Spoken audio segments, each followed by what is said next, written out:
హల్లెలూయా. యేసే మనకు ఆశ్రయం అనే టీవీ కార్యక్రమాన్ని వీక్షిస్తున్న మీ అందరికీ నజరేయుడైన యేసుక్రీస్తు నామమున శుభములు. ఎలా ఉన్నారండి?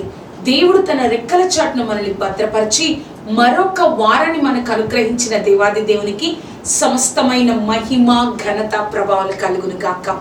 ఈ యొక్క వారం కూడా ఆ గొప్ప దేవుడు మనతో మాట్లాడాలని ఆశిస్తూ ఉన్నారండి. ముందుగా మన యొక్క హృదయాన్ని సిద్ధపరచుకుందాం, ప్రార్థన చేసుకుందాం. సర్వోన్నతుడా, సర్వాధికారి, సర్వశక్తిమంతుడా తండ్రి, నీ గొప్ప కృప, కాపుదల, భద్రత తోడుగా ఉంచి నడిపించు దేవా. ఏ శోధన మా మీద అధికారం ఉండకూడదయ్యా. సర్వాధికారి ఎవరైతే యొక్క కార్యక్రమాన్ని చూస్తున్నారో పరిశుద్ధాత్మ దేవా, నీ కృపలో నింపండి, నీ నామాన్ని ఘనపరచుకోనండి, నీ గొప్ప కార్యాన్ని జరిగించుకోనండి. సర్వశక్తిమంతుడా, మేమందరము నీ సన్నిధిని అనుభవించాలి దేవా. సర్వాధికారి తండ్రి, యేసయ్య తండ్రి, ఏ శోధన అధికారం లేకుండా ప్రతిదీ నీ యొక్క అధికారంలోనికి తీసుకొని తండ్రి నీ కార్యం జరిగించండి. నీ సన్నిధి మేము అనుభవించాలి. కేవలం నీ నామం మహిమపరచబడాలి. నువ్వే సహాయం దయచేయండి. నజరేయుడైన యేసుక్రీస్తు నామమున అడిగి వేడుకొనిచున్నాము తండ్రి. ఆమేన్, ఆమేన్, ఆమేన్. ఈ వారం మన యొక్క వాక్య ప్రసంగ అంశంగా 2వ రాజుల గ్రంథము 20వ అధ్యాయము 3వ వచనం. 2వ రాజులు 20వ అధ్యాయము 3వ వచనం. యెహోవా యథార్థ హృదయుడై సత్యముతో నీ సన్నిధిని నేనెట్లు నడుచుకుంటునో, నీ దృష్టికి అనుకూలంగా సమస్తమును నేనెట్లు జరిగించితినో, కృపలో నన్ను జ్ఞాపకం చేసుకొనమని హిజ్కియా కన్నీళ్లు విడిచుచు యెహోవాకు ప్రార్థన చేసెను. మరొకసారి చదువుకుందామండి.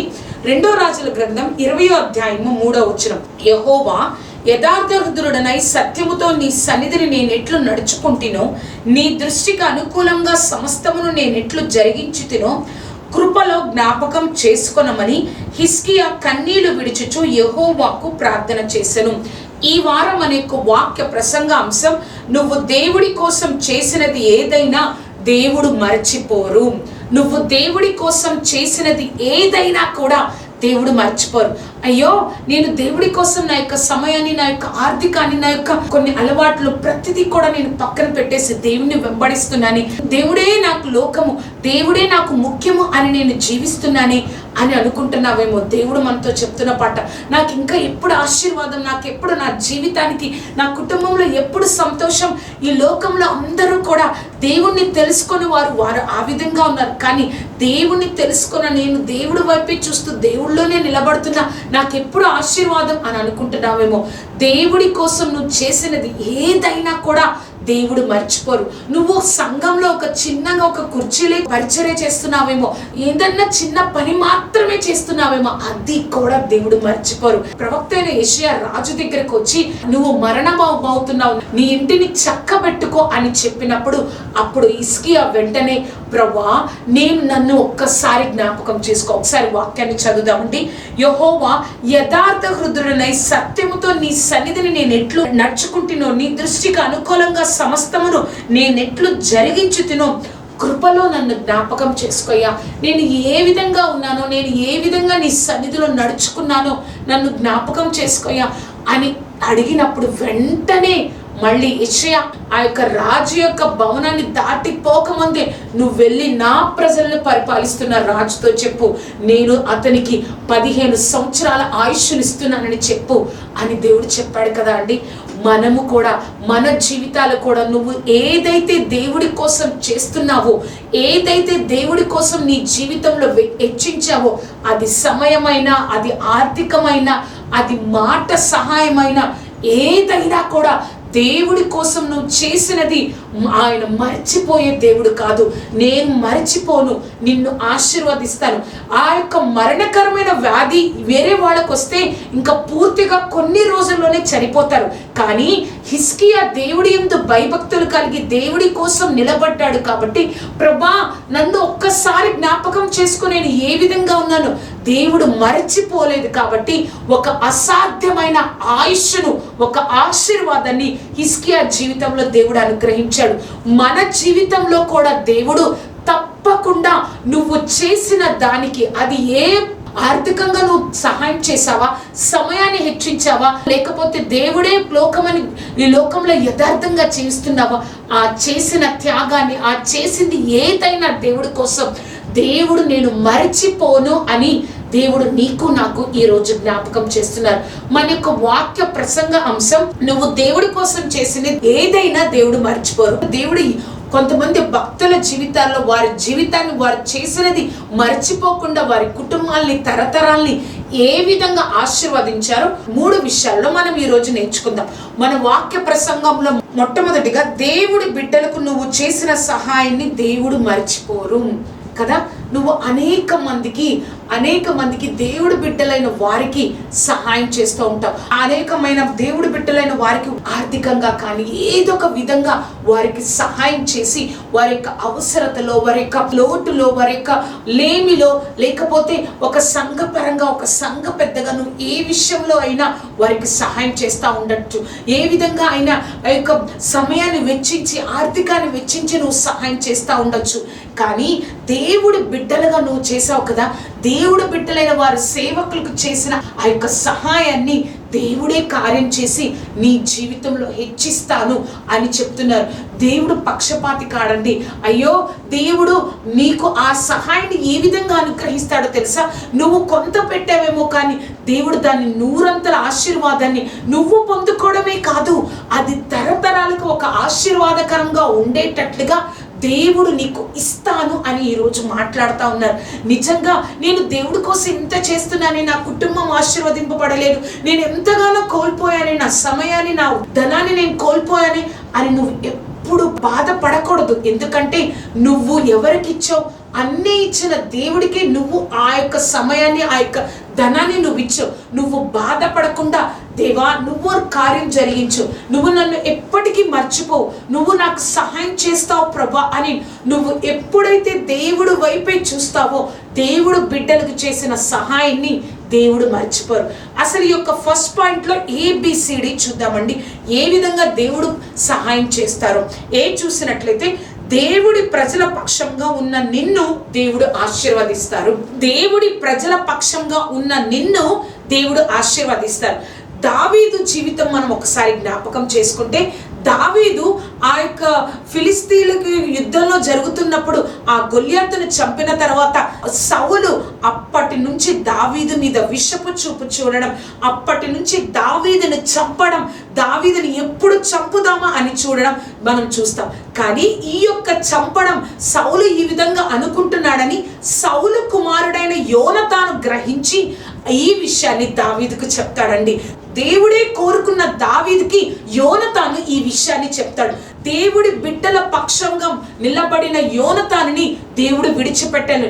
దావీదు, మా యొక్క తండ్రి నిన్ను చంపాలని చూస్తున్నాడు దావీదు, కాబట్టి నువ్వు జాగ్రత్తగా ఉండు, నువ్వు ఇక్కడ నుంచి వెళ్ళిపో అని చెప్పి, అంతేకాకుండా సౌలు దగ్గరికి వెళ్ళి, మనందరము దావీదు ఫిలిస్తీన్ల మీద యుద్ధానికి వెళ్ళినప్పుడు ఇశ్రాయేలు పక్షంగా గొలియాతుని చంపినప్పుడు మనందరం సంతోషించాం, వారందరూ ఇశ్రాయేలు క్షేమంగా ఉండడానికి దేవుడు దావీదు ఎన్నుకున్నాడు, ఆ యుద్ధంలో గెలిచాం కదా, నువ్వు కూడా సంతోషించావు కదా, ఆయనని చంపడం న్యాయమేనా అని తండ్రిని అడిగాడండి యోనతాను. ఆ యొక్క 1 సమూయేలు 19వ అధ్యాయము మనం చదివితే అర్థమవుతుంది. అడిగినప్పుడు అప్పుడు సౌలు యోనతానికి చెప్తాడు, ప్రమాణం చేసి చెప్తున్నాడు, ఆయన ప్రాణాన్ని నేను తీయను. యోనతాను దావీదు పక్షంగా, దేవుడి బిడ్డ పక్షంగా, దేవుడు కోరుకున్న ఆ యొక్క రాజు పక్షంగా మాట్లాడారు. యోనతాను చనిపోయినా కూడా దేవుడు యోనతాను యొక్క కుటుంబాన్ని, నెక్స్ట్ తరాన్ని వదిలిపెట్టలేదండి. నువ్వు అనుకుంటావేమో, నా కుటుంబము ఆ యొక్క దైవజనుడి పక్షాన నిలబడుతుంది, దైవజనుడి కోసం ఆ కుటుంబం ఎన్నో చేస్తుంది, మాకేమొస్తుంది, మాకు లేకపోయినా మేము దైవజనుడికి, ఆ సంఘానికి మేము సహాయం చేస్తున్నా, మా జీవితంలో ఏం జరుగుతుంది అనుకుంటున్నావేమో. నీవు దేవుడి బిడ్డల పక్షంగా ఉన్న నిన్ను దేవుడు ఆశీర్వదించకుండా విడిచిపెట్టడు. ఆ ఫస్ట్ పాయింట్లో B చూసినట్లయితే, దేవుడి బిడ్డలకు నువ్వు చేసిన మేలు దేవుడు మర్చిపోరు. దేవుడి బిడ్డలకు నువ్వు చేసిన మేలు. దావీదు అడుగుతాడు, నిజంగా నీ తండ్రి నన్ను చంపాలని చూస్తున్నారు, నువ్వు నిజంగా చంపాలని చూస్తున్నారా లేదో నాకు ఏ విషయము తర్వాత చెప్పని చెప్పినప్పుడు యోనతాను దావీదు దగ్గర ప్రమాణం చేస్తాడు. ఏమనంటే, నేను తప్పకుండా నా తండ్రి యొక్క హృదయాన్ని తెలుసుకొని నీ దగ్గరకు వచ్చి నేను చెప్తాను అని చెప్పినప్పుడు యోనతాను పూర్తిగా గ్రహిస్తాడు, సౌలు యోనతానుని చంపాలని చూస్తున్నాడని. అని. కొన్ని రోజుల తర్వాత యోనతాను వెళ్ళి దావీదుతో ఈ మాట చెప్తాడు. ఏమని చెప్తారంటే, మొదటి సమూయేలు గ్రంథము 20వ అధ్యాయము 41వ వచనం. మొదటి సమూయేలు గ్రంథము 20వ అధ్యాయము 41వ వచనం. వాడు వెళ్ళిపోయిన వెంటనే దావీదు దక్షిణపు దిక్కు నుండి బయటకు వచ్చి 3 మారులు సాష్టాంగ నమస్కారం చేసిన తర్వాత వారు నొకరినొకరు ముద్దు పెట్టుకొనుచు ఏడ్చుచుండిరి. ఇలాగుండగా దావీదు మరింత బిగ్గరగా ఏడ్చెను. నిజంగా ఈ విధంగా దావీదుతో చెప్తాడు యోనతాను, సౌలు నిన్ను చంపాలని చూస్తున్నాడు, నువ్వు ఇక్కడి నుంచి వెళ్ళిపోయి చెప్పినప్పుడు, నేను ఏ అపాయం చేశాను, నేను ఏమి చేశాను, నేనేమన్నా తప్పు చేశానా, రాజుపక్షంగా ఎందుకు నన్ను చంపాలని చూస్తున్నాడని ఇంకా ఇంకా దావీదు ఎంతో దుఃఖంతో వెళ్ళిపోతాడు. యోనతాను దావీదుని కాపాడాడు. సౌలు చేతిలో తన ప్రాణం పోగొట్టుకోకుండా యోనతాను దేవుడి బిడ్డకు మేలు చేశాడు. యోనతాను కుటుంబాన్ని దేవుడు విడిచిపెట్టలేదు. నువ్వు ఎవరన్నా కాపాడుతున్నావేమో, దేవుడి ప్రేమను బట్టి నీ జీవితంలో అనేక మందిని ఆ యొక్క మేలు చేస్తా ఉన్నావేమో. నీ కుటుంబాన్ని, నిన్ను మాత్రమే కాదు, నీ తరతరాలను దేవుడు కాపాడుతానని ఈరోజు నీతో నాతో మాట్లాడుతున్నారు దేవుడు. ఆ ఫస్ట్ పాయింట్లో సి చూసినట్లయితే, దేవుడి కోసం నిలబడిన ఆశీర్వాదం లేకుండానే ముగిస్తున్నానే అని అనుకుంటున్నావా? అయ్యో, నా జీవితాన్ని నా దేవుడి కోసం సమర్పించుకున్నాను, నా జీవితాన్ని, నా ఆర్థికాన్ని, నా సమయాన్ని కొంత నా దేవుడి కోసం సమర్పించుకున్నాను, కానీ నా జీవితము ఏ ఆశీర్వాదం లేకుండా ముగించబడుతుంది అని అనుకుంటున్నావా? ఆ యొక్క ఫిలిస్తీన్లతో యుద్ధానికి వెళ్ళినప్పుడు సౌలుతో సహా తన యొక్క కుమారులందరూ కూడా చనిపోతారండి. కానీ ఆ యొక్క యోనతాను జీవితం, దేవుడి కుమారుడైన దేవుడి చేత ఎన్నుకోబడిన దావీదుకి మేలు చేసినా కూడా యోనతాను జీవితం ఆ విధంగానే ముగించబడింది. సౌలు వల్ల ఆ విధంగానే ముగించబడింది. కానీ యోనతాను కుమారుడిని మాత్రం దేవుడు విడిచిపెట్టల, ఆశీర్వదించారు. వారి తరమంతా కూడా నాశనం అయిపోయినా కూడా, వారి యొక్క తండ్రి, వారి తాతగారు అందరూ కూడా నాశనం అయిపోయినా కూడా యోనతాను యొక్క కుమారుని మాత్రం దేవుడు విడిచిపెట్టల. నువ్వు అనుకుంటున్నావేమో, అయ్యో నేను దేవుడి కోసం నిలబడినా కూడా నా స్థితి మారకుండానే నేను నా జీవితాన్ని ముగిస్తున్నానే, నా స్థితి మారకుండానే నా జీవితం ఈ విధంగా అయిపోతుందే అని నువ్వు అనుకుంటున్నావేమో.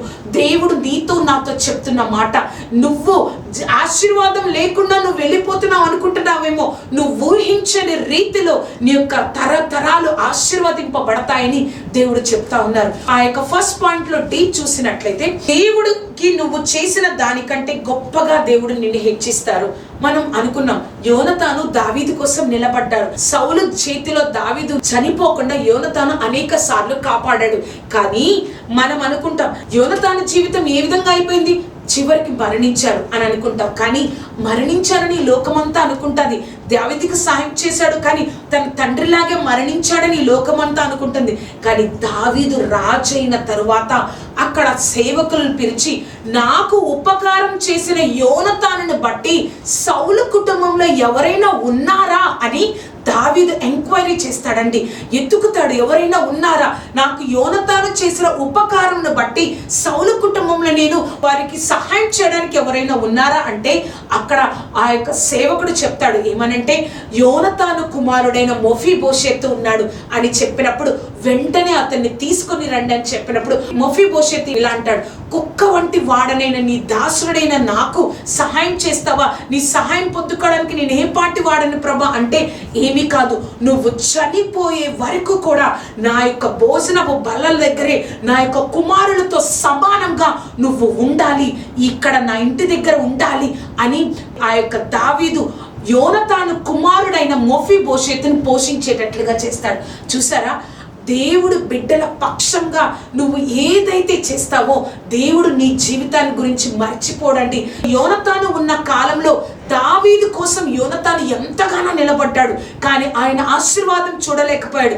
కానీ ఆ ఆశీర్వాదం చూడలేకపోయినా దేవుడు మర్చిపోకుండా దావీదు రాజైన తరువాత ఆ మొఫీబోషెతు గురించి అడిగి మరి తను చనిపోయే వరకు కూడా తన దగ్గరే తన కుమారులతో సమానంగా ఆ యొక్క మెఫీబోషెతును దావీదు చూసుకున్నారు. ఇప్పుడు అర్థమైంది కదా, దేవుడి కోసం ఏదైనా నువ్వు చేస్తున్నావా, ఆ యొక్క విషయాన్ని, ఆ యొక్క త్యాగాన్ని మర్చిపోయే దేవుడు కాదు అని మన దేవుడు ఈరోజు మనతో మాట్లాడుతున్నారు. మన యొక్క వాక్య ప్రసంగ అంశము, నువ్వు దేవుడి కోసం చేసింది ఏదైనా దేవుడు మర్చిపోరు. మొట్టమొదటిగా దేవుడి బిడ్డలకు నువ్వు చేసిన సహాయాన్ని దేవుడు మర్చిపోరు. రెండవదిగా ఈ లోక మాలిన్యం అంటకుండా జీవిస్తున్న నిన్ను దేవుడు మర్చిపోరు. ఈ లోక మాలిన్యం అంటకుండా, ఈ లోకానికి దూరంగా, అయ్యో లోకంతో స్నేహం దేవుడికి విరోధమైనది కాబట్టి ఈ లోక మాలిన్యం అంటకుండా నేను పరిశుద్ధంగా బహు జాగ్రత్తగా దేవుడి చిత్తానుసారంగా నేను జీవిస్తున్నాను, అయినా కూడా నాకు ఆశీర్వాదం లేదే అని అనుకుంటున్నావా? దేవుడు మనతోని మాట్లాడుతున్నారు. ఈ లోక మాలిన్యం అంటకుండా, ఈ లోకం వైపు నువ్వు చూడకుండా దేవుడికి ఇష్టంగా నిన్ను నువ్వు సరి చేసుకుంటూ ఎప్పటికప్పుడు ఆయన చిత్తానికి నువ్వు సిద్ధపడుతూ జీవిస్తున్నా నిన్ను దేవుడు నిన్ను విడిచిపెట్టను, దేవుడు నేను ఆశీర్వదిస్తానని చెప్తున్నారు. ఈ యొక్క పాయింట్లో కూడా ఒక వ్యక్తి జీవితాన్ని మనం చూద్దామండి. ఆ యొక్క సెకండ్ పాయింట్లో ABCD మనం చూసినట్లయితే దేవుడి కృప నీ మీద ఉందని మరచిపోకూడదు. ఈ లోకమాలిన్యం అంటకుండా, పరిశుద్ధంగా లోకం వైపు నువ్వు చూడకుండా, దేవుడే నాకు సర్వం, దేవుడు ఏది చెప్తే దేవుడికి ఇష్టమైనట్లుగా నేను జీవించాలి అని నువ్వు ఆ విధంగా జీవిస్తా ఉంటే దేవుడి కృప నీ మీద ఉంటుందని దేవుడు చెప్తా ఉన్నారు. ఆదికాండము 6వ అధ్యాయము 6-7 వచనాలు. ఆదికాండము 6వ అధ్యాయము 6-7 వచనాలు మనం చూసినట్లయితే, తాను భూమి మీద నరులను చేసినందుకు యెహోవా సంతానము నుండి తన హృదయమును నొచ్చుకొనెను. అప్పుడు యెహోవా, నేను సృజించిన నరులతో కూడా జంతువులను, పురుగులను, ఆకాశ పక్షాదులను భూమి మీద ఉండకుండా తుడిచివేయుదును. 8వ వచనం మనం చూద్దాం. అయితే నోవాహు యెహోవా దృష్టి యందు కృప పొందిన వాడాయను. చూసారా, ఆ లోక మాలిన్యం అంటకుండా దేవుడు ప్రతి ఒక్కరిని చూసినప్పుడు, అయ్యో నేను మనుషులను ఎందుకు సృష్టించానా అని బాధపడేటట్లుగా వాళ్ళు జీవిస్తున్న ఆ కాలంలో, ఆ యొక్క పరిస్థితుల్లో నీతిమంతుడిగా నోవాహు జీవించడం బట్టి ఆయన కృప నోవాహుకు తోడే ఉంది కదా. నువ్వు అనుకుంటావు ఈ లోకమాలిన్యం అంటకుండా పరిశుద్ధంగా బహు జాగ్రత్తగా, నీ మనసుకు తెలుసు నేను ఏ విధంగా జీవిస్తున్నానో దేవుడి ఎదుట, కానీ నాకు ఆశీర్వాదం లేదనుకుంటున్నావేమో. దేవుడి విస్తారమైన కృప నీకు తోడుగా ఉందని దేవుడు ఈరోజు జ్ఞాపకం చేస్తున్నారు. ఆ సెకండ్ పాయింట్లో చూస్తే, నీకు అనేకమైన విషయాలు అర్థం కాకపోయినా దేవుడు చెప్పింది చెయ్యి కదా. మనం ఈ లోకంలో జీవిస్తా ఉన్నప్పుడు మనకి ఈ లోకంలో దేవుడే సర్వము, దేవుడే నన్ను చూస్తున్నారు, దేవుడు మాత్రమే నాకు ఆధారము అని నువ్వు ఈ లోకంలో జీవిస్తా ఉన్నప్పుడు అనేకమైన విషయాలు అర్థం కావండి. దేవుడు నోవాహు దగ్గరకు వచ్చి చెప్తారు, నోవాహు నువ్వు ఓడను కట్టాలి, నేను వర్షాన్ని కురిపిస్తానని చెప్పినప్పుడు ఓడ అంటే నోవాహుకు తెలియదు, వర్షం అంటే భూమి మీద అప్పటికి వర్షమే రాలేదు. ఆ 2 విషయాలు నోవాహుకు అర్థం కాకపోయినా కూడా, కానీ దేవుడు చెప్పినట్లు నోవాహు ఓడను కట్టడం మొదలు పెట్టాడు కదా. మనము కూడా ఈ లోకంలో అనేకమైన విషయాలు అర్థం కావు, అనేకమైనవి దేవుడిలో ఉన్నప్పుడు దేవుడు ఏది చెప్తున్నాడో ఏంటి, నేను ఇంత పరిశుద్ధంగా ఇంతగా ఉన్నా కూడా నా జీవితం నాకే అర్థం కాకుండా ఒక నిరుత్సాహంలో బాధలో ఉందే అని అనుకుంటున్నావేమో. కానీ దేవుడి చిత్తం నుండి నువ్వు తొలగిపోద్దు. దేవుడు ఎలా ఉండమన్నాడో అలానే ఉండు, అంతేకాని దేవుడి చిత్తం నుండి నాకేం అర్థం కావట్లేదు, నా జీవితం, నా తోటి వారు బహుగా ఆశీర్వదింపబడుతున్నారు, దేవుడు నమ్మని వారు ఎంతో గొప్పగా సంతోషంగా ఉన్నారు, నా జీవితం ఏంటి అనుకుంటున్నావేమో. ఒక్కటి గుర్తుపెట్టుకో, నోవాహు 120 సంవత్సరాలు ఓడని కట్టారు, ఎంతో ఎగతాళి వచ్చింటది, ఎంతగానో నవ్వారు. కానీ దేవుడు ఆ యొక్క జల ప్రళయం కురిపించినప్పుడు నోవాహు కుటుంబం ఒక్కటే కదా రక్షింపబడింది. ఆ యొక్క సెకండ్ పాయింట్ లో C చూసినట్లయితే, నువ్వు దేవుని యందు కలిగి ఉన్న భయభక్తులు దేవుడు మర్చిపోరు. నువ్వు ఈ లోకంలో ఎంతో భయభక్తులుగా, అయ్యో నాకు దేవుడు తప్ప, నీకంటే చిన్నవారు, నీకంటే తక్కువ స్థితిలో ఉన్నవారు ఎంతో సంతోషంగా, ఎంతో ఆశీర్వాదంగా, నువ్వు ఆశీర్వాదం కోసం వెయిట్ చేస్తున్న ఆశీర్వాదాన్ని వారు పొందుకొని ఎంతో ఆనందంగా వారు ఉన్నారు. కానీ ఏం జరుగుతుంది నా జీవితంలో, ఒక ఆశీర్వాదం లేదు అనుకుంటున్నావేమో. నువ్వు ఎంత పరిశుద్ధంగా భక్తిని చేస్తున్నావో అది చూస్తున్న దేవుడు నిన్ను మర్చిపోరు. ఆదికాండము 7వ అధ్యాయము 1వ వచనం, అక్కడ దేవుడు చెప్తారు, యెహోవా ఈ తరము వారిలో నువ్వే నా ఎదుట నీతిమంతుడవై ఉండుట చూచితిని కనుక నీవును నీ ఇంటి వారును ఓడలో ప్రవేశించుడి. నేను ఆ ప్రపంచంలో ఎవ్వరు చూసినా ఎవ్వరు నీతిగా లేరు, ఈ యొక్క తరము వారిలో నువ్వే నా ఎదుట నీతిగా ఉన్నావు కాబట్టి నీతో పాటు నీ కుటుంబం కూడా ఆ ఓడలో ప్రవేశించండి అని దేవుడు చెప్తారు. నువ్వు చేస్తున్న భక్తి ఈ లోకానికి ఒక ఎగతాళిగా, ఏ ఆశీర్వాదం లేదే దేవుడు దేవుడు అంటున్నారేమో, కానీ నువ్వు చేస్తున్న భక్తి దేవుడు దృష్టిలో ఒక గొప్పది అని నువ్వు మర్చిపోకూడదు. నువ్వు ఎంతగా నీ హృదయంలో ఏ ఒక్క పాపానికి చోటు ఇవ్వకుండా దేవుడికి స్పష్టంగా నీ హృదయం చూసినప్పుడు బహు యథార్థంగా ఉందో ఆ భక్తి నువ్వు చేస్తున్నప్పుడు అది దేవుడి దృష్టికి బహు విలువైనది అని నువ్వు మర్చిపోకూడదు. ఆ సెకండ్లో డి చూసినట్లయితే దేవుడు నిన్ను ఆశీర్వదించకుండా వదిలిపెట్టారు కదా. లోకమాల్యము మనల్ని అంటకుండా పరిశుద్ధంగా దేవుడు ఏది చెప్తే అది చేయడం. ఎన్నో విషయాలు మనకు అర్థం అవ్వకపోయినా, దోవాకు వర్షము ఆ యొక్క ఓడ అర్థమవకపోయినా ఏ విధంగా దేవుడి మాటకు లోబడి జీవించాడో ఆ విధంగానే నువ్వు కూడా కొన్ని విషయాలు నీ జీవితంలో అర్థం అవ్వకపోయినా నువ్వు దేవుడికి లోబడి జీవిస్తా ఉన్నప్పుడు, యథార్థంగా ఉన్నప్పుడు, నీతిమంతుడిగా ఉన్నప్పుడు దేవుడు నిన్ను ఆశీర్వదించకుండా వదిలిపెట్టరు. ఆదికాండము 9వ అధ్యాయము 1వ వచనాన్ని మనం చూస్తే, మరియు దేవుడు నోవాహును అతని కుమారులను ఆశీర్వదించి మీరు ఫలించి అభివృద్ధి పొంది భూమిని నింపుడి. 9వ అధ్యాయము 7వ వచనం, మీరు భూమి మీద సమృద్ధిగా సంతానము కని విస్తరించుడని వారితో చెప్పెను. చూసారా, ఆ తరం వారిలో ఇంకెవ్వరు మిగల, ఆ కుటుంబంలో 8 మంది మాత్రమే మిగిలారు కదా. వారిని దేవుడు ఆశీర్వదించకుండా వదిలిపెట్టాల. ఆ ప్రపంచం అంతా నాశనమైంది, ఆ తరమంతా పోయింది.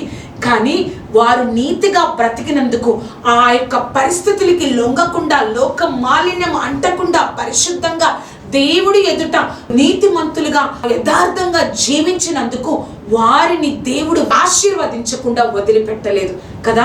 నువ్వు దేవుడు మనతోనే మాట్లాడుతున్నావు, నేను పరిశుద్ధమైన జీవితం, ఎంతో నమ్మకంగా ఎంతో భక్తిగా ఉంటున్నాను, నా జీవితం ఏంటి ఇలా ఉంది. కానీ దేవుడి దృష్టిలో నీ భక్తి బహు విలువైనది. దేవుడు నిన్ను ఆశీర్వదించకుండా వదిలిపెట్టారు. చివరిగా మనం చూసినట్లయితే దేవుడి కోసం నిలబడు, వెనుదిరగకు కదా. మనం అనేక సార్లు దేవుడి కోసం త్యాగం చేస్తాం కానీ దేవుడితో వచ్చిన తర్వాత, దేవుడి దగ్గర ఉండిన తర్వాత మనకు ఎటువంటి కార్యాలు జరగట్లేదే, ఏమి నా జీవితంలో ఆశీర్వాదం లేదే అని అనేక సార్లు వెనుదిరుగుతాం. ఎంతగా దేవుడి యొక్క శక్తిని, గొప్పతనాన్ని రుచి చూచి నువ్వు దేవుడి సన్నిధిలో బాప్తీసం తీసుకొని దేవుడిలో వెతుకుతున్నప్పుడు ఆశీర్వాదం లేదని, ఆయన చిత్తంలో ఉన్న భక్తి చేస్తున్న నా జీవితంలో ఏ ఆశీర్వాదం, ఏ యొక్క గొప్పగా నా జీవితంలో లేదని వెనుదిరగకూడదు. కొన్ని వచనాలు మనం చూద్దామండి. రోమీయులకు రాసిన పత్రిక 8వ అధ్యాయము 31వ వచనం. రోమీయులకు రాసిన పత్రిక 8వ అధ్యాయము 31వ వచనం. ఇట్లుండగా ఏమందుము, దేవుడు మన పక్షమును ఉండగా మనకు విరోధి ఎవరు? ఇట్లుండగా ఏమందుము, దేవుడు మన పక్షమును ఉండగా మనకు విరోధి ఎవరు? యెషయా గ్రంథం 26వ అధ్యాయము 12వ వచనం. యెహోవా నీవు మాకు సమాధానము స్థిరపరచుదువు, నిజముగా నీవు మా పక్షమున ఉండి మా పనులన్నిటినీ సఫలపరచుదువు కదా. మనం వెనుదిరగకుండా దేవుడు మన పక్షాన ఉన్నాడు. నువ్వు చేస్తున్న భక్తిని దేవుడు చూస్తున్నాడు. ఆ తరము వారిలో నోవాహును దేవుడు ఏ విధంగా చూసి వారి కుటుంబాన్ని మాత్రమే చూశారో నువ్వు భయపడొద్దు. నువ్వు దేవుడు యందు చేస్తున్న త్యాగాన్ని, ఆ యొక్క చేస్తున్న పరిశుద్ధమైన జీవితాన్ని దేవుడు చూస్తున్నాడని గమనించి వెనుదిరగకుండా ఇంకా దేవుణ్ణి హత్తుకున్నట్లయితే నువ్వు ఊహించని ఆశీర్వాదాన్ని దేవుడు నీకు అనుగ్రహిస్తారు. ఇది మాత్రం మనం గుర్తుపెట్టుకోవాలి. నువ్వు చేస్తున్న ఏదైనా, దేవుడి కోసం చేస్తున్న ఏదైనా దానిని మరిచిపోయే దేవుడు కాదు. ప్రార్థన చేసుకుందామండి. సర్వోన్నతుడా, సర్వాధికారి, సర్వశక్తిమంతుడా, నీ గొప్ప కృపా, కాపుదల, భద్రత మాకు అనుగ్రహించి తండ్రి మాతో మాట్లాడిన దేవా నీకు వందనాలు ప్రభా. ఈ లోకమంతా కూడా తండ్రి సర్వాధికారి తండ్రి, మేము అంత దినాల్లో ఉన్నాం. వారిని చూసి వీరిని చూసి మా యొక్క అవిశ్వాసంలోనికి మేము రాకూడదయ్యా. విశ్వాసం తరిగిపోకూడదు ప్రభా. మాతో మాట్లాడిన దేవా తండ్రి, ఈ భక్తి నేను ఎందుకు చేస్తున్నాను, నాకు ఉపయోగం ఏంటి అన్న ప్రశ్న మాకు రాకూడదయ్యా. ఇంకా నీలో నిలబడడానికి అంత్య దినాలలో విశ్వాసం కనుగొనగలమా అన్నట్లు కాదు, కానీ నీలో నిలబడే గొప్ప భాగ్యాన్ని తండ్రి మా అందరికీ అనుగ్రహించండి. ఎన్నో ప్రశ్నలు ప్రభా, నోవాకు ఓడ వర్షం అని చెప్పినప్పుడు ఎన్నో ప్రశ్నలు, కానీ నువ్వు చెప్పింది ఏ విధంగా ప్రశ్నలున్నా అర్థం కాకపోయినా చేశాడో మేము కూడా తండ్రి యేసయ్య మా జీవితాలను చూసి వెంబడిస్తున్నందుకు మా జీవితాల్లో ఎన్నో ప్రశ్నలు, ఎంతో నిరుత్సాహం, కానీ నువ్వు తప్ప మాకు ఆశ్రయ దుర్గము లేదని మేము నమ్మి నీ వైపు చూడడానికి మాకు సహాయం దయచేయి ప్రభా. నీ కృపతో నింపండి దేవా, నీ నామాన్ని ఘనపరచుకో దేవా. నీ కృపా రెక్కల క్రింద మమ్మల్ని భద్రపరచండి. సర్వశక్తిమంతుడా, నీ కృపా కార్యం జరిగించండి. ఆశ్చర్యకరుడా, నాతో మాతో మాట్లాడిన దేవా, మేము నీ కోసం చేసిన ఏదైనా కూడా నువ్వు మరిచిపోయే దేవుడు కాదయ్యా. నీ కృపలో మమ్మల్ని నిలబెట్టండి అయ్యా. నీ కార్యాన్ని జరిగించుకోనండి. నువ్వే తోడేండి, నడిపించండి. నజరేయుడైన యేసుక్రీస్తు నామమున అడిగి వేడుకొంచున్నాము తండ్రి. ఆమేన్, ఆమేన్. చూశారు కదండి, దేవుడి యొక్క వాక్యము. ఈ యొక్క కార్యక్రమం మీకు ఆశీర్వాదకరంగా ఉన్నట్లయితే ఈ యొక్క కార్యక్రమం గురించి, నా గురించి ప్రార్థన చేయండి. అంతేకాకుండా మనం ప్రతి ఒక్కరం ఈ భక్తి చేయడం ఏమిటి, అంత్య దినాల్లో ఇటువంటి అవిశ్వాసం మన జీవితాల్లో కలుగుతుంది, కానీ మనం ధైర్యం చేసుకోవాలి. దేవుడు నా భక్తిని చూస్తున్నారు. దేవుడు నేను ఆయన కోసం చేసింది ఏదైనా మర్చిపోని దేవుడిని నేను కలిగి ఉన్నాను, దేవుడు నా పక్షాన ఉన్నాడు అని నువ్వు మర్చిపోకుండా ఉండాలి. ఈ యొక్క కార్యక్రమం మీకు ఆశీర్వాదకరంగా ఉన్నట్లయితే మీ స్నేహితులకు, బంధువులకు పరిచయం చేయండి. అంతేకాదు నా గురించి, ఈ కార్యక్రమం గురించి ప్రార్థన చేయండి. దేవుడు అవిశ్వాసంలోను కాకుండా విశ్వాసంతో ఏ స్థితి అయినా ఆయన్ని హత్తుకునే గొప్ప ఆత్మీయ స్థితి మనందరికీ కలిగించును గాక. దేవుడు మిమ్మల్ని ఆశీర్వదించును గాక. ఆమేన్, ఆమేన్, ఆమేన్.